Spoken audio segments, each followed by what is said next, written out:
या वर्षभरामध्ये ठाणे महापालिकेच्या परिवहन सेवेमध्ये 350 बसेसचा ताप्यामध्ये 350 बसेस वाढणार आहेत आणि त्यामुळे ठाणेकरांना आता या बसेसची फ्रिक्वेन्सी चांगली मिळेल. त्यामुळे ठाणेकरांना मोठा दिलासा या प्रवासामध्ये मिळाल्याशिवाय राहणार नाही आणि म्हणून मी ठाणेकरांना देखील शुभेच्छा देतो.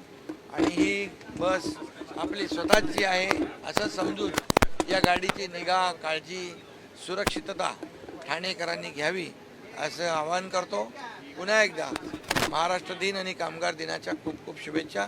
हे GCC पद्धतीवर असल्यामुळे महापालिकेला कोणताही यामध्ये स्वतःचे पैसे खर्च करावे लागणार नाहीत. हे वैशिष्ट्य आहे.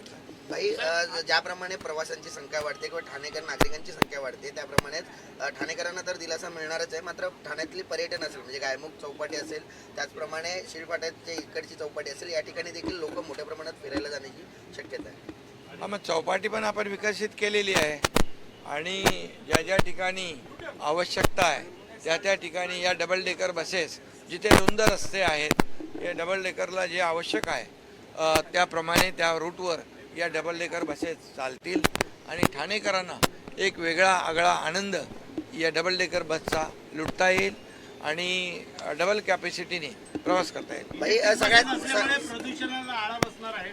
ही इलेक्ट्रिक व्हेकल असल्यामुळे प्रदूषण झिरो प्रदूषण आहे आणि खरं म्हणजे आता आपण EVकडे चाललेलो आहे आणि ठाण्यामध्ये 10+10 20 इलेक्ट्रिक व्हेकल डबल डेकर आणि इतर ज्या गाड्या आहेत त्या पण मोठ्या प्रमाणावर इलेक्ट्रिक व्हेकल्स आपण घेतोय. त्यामुळे प्रदूषणमुक्त ठाणे यामध्ये याला हातभार लागेल.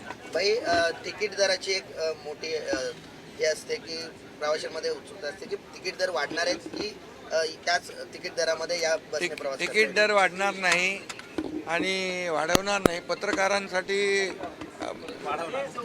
मोफत आहे. आज स्वगणनेला देखील स्वगणनेला पण सुरुवात झाली. त्याचा शुभारंभ मी करून आलोय. माझी स्वतःची स्वगणना मी करून आलेलो.